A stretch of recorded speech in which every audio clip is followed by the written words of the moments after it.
Hi, I'm Joni Patry, and welcome to my YouTube channel.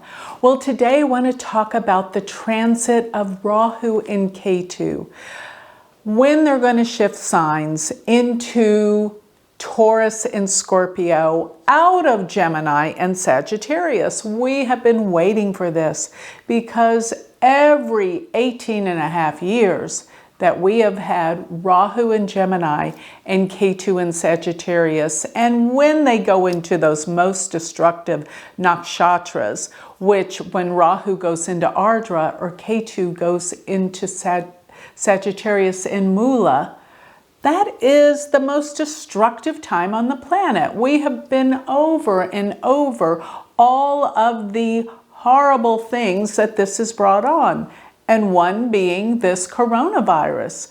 And so many of my videos, I've gone back 18.5 years to look at all the treacherous things that occurred each and every time. So we don't need to review that over and over again, but better yet, what this video is about, to go over where they're headed, because every single time we have been through this treachery of being in these nakshatras, that is where things change.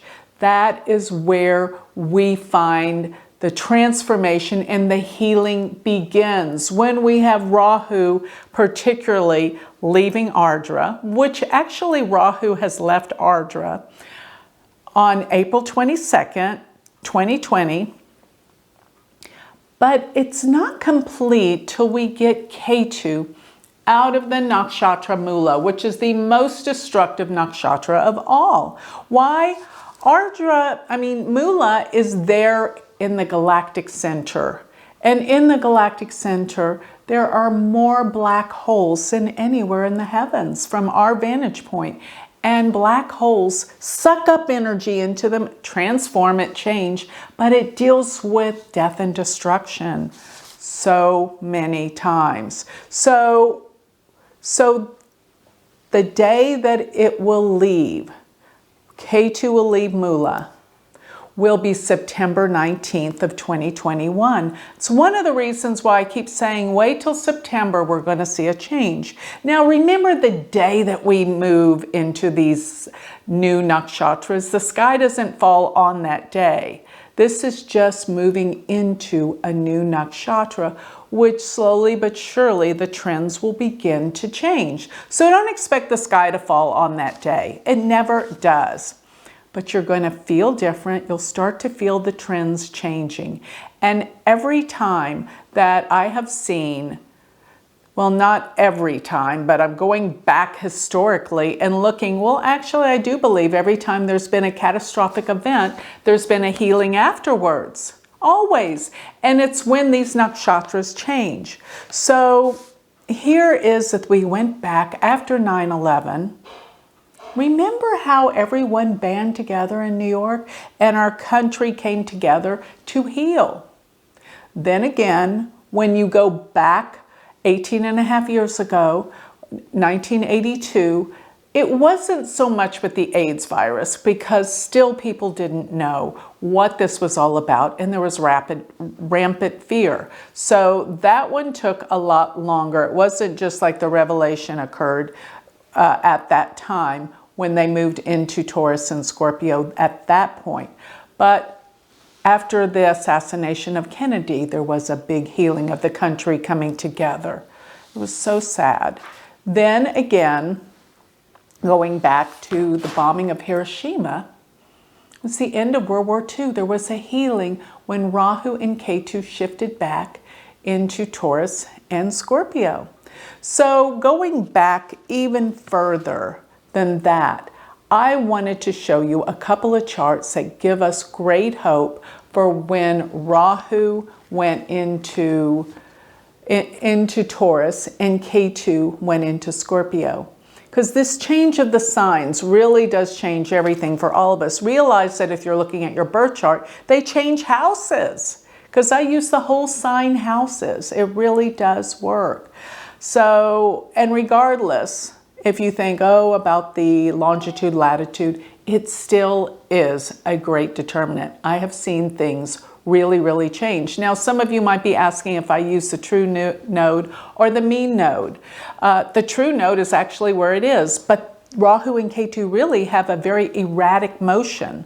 They actually stand still around the time of eclipses, and then for 3 months, and then they move quite rapidly through the signs. So some people use the mean node, which means they take the mean motion for a year and they move it 1.5 degrees each month instead of looking at the time when it stands still at eclipses and the rapid movement after.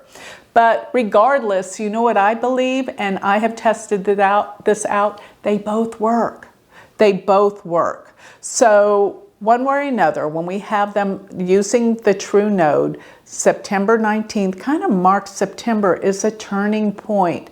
But I went back in history to look at some other times when we had Rahu shift into Taurus and Ketu shift into Scorpio, and realize Scorpio is about research, getting to the core, getting to the bottom of things.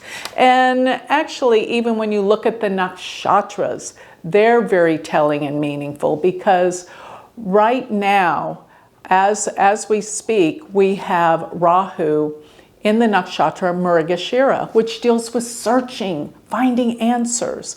But the minute that Ketu goes into Jyesta, which will be, of course, in September, Jyesta is the most profound nakshatra, and it also deals with wealth and money. And yes, there's so many changes that are happening with the economy, and some of them are not so good. We're seeing a big downward cycle with the economy because of the backlash of all the closed businesses.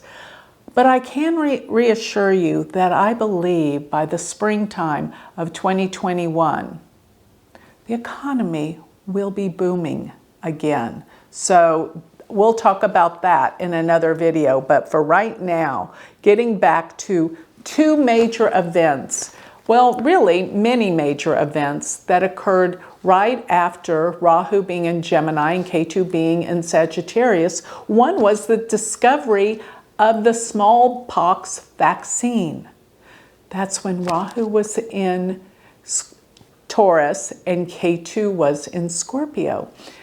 And we can even look at these charts just to see around these time frames that this is relatively what I'm talking about. Another very important time frame was the discovery of penicillin.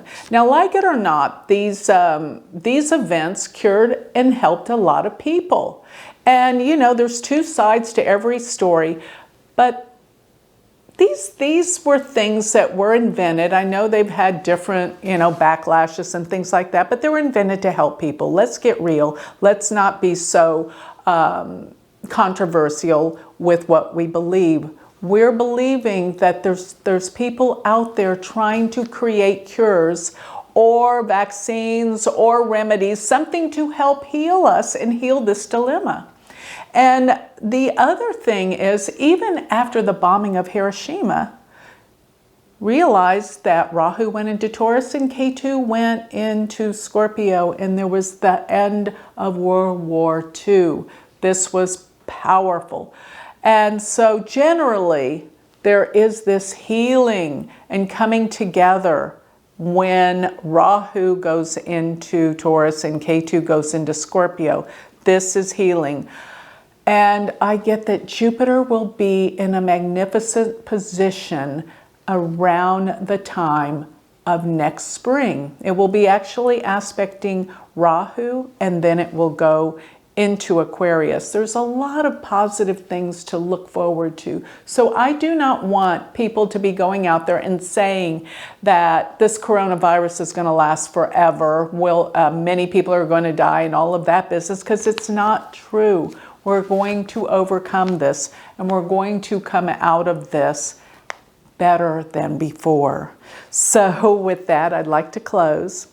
If you would like more information on me, you can always go to my website, which is galacticcenter.org. Sign up for a consultation, and don't forget to sign up for my free newsletter. All this information comes free to your email address. Furthermore, I want for everyone to check out my university website if you're interested in learning Vedic astrology. It is wonderful. We have a great community. Come and join our community, which is University of Vedic Astrology.com. Thank you.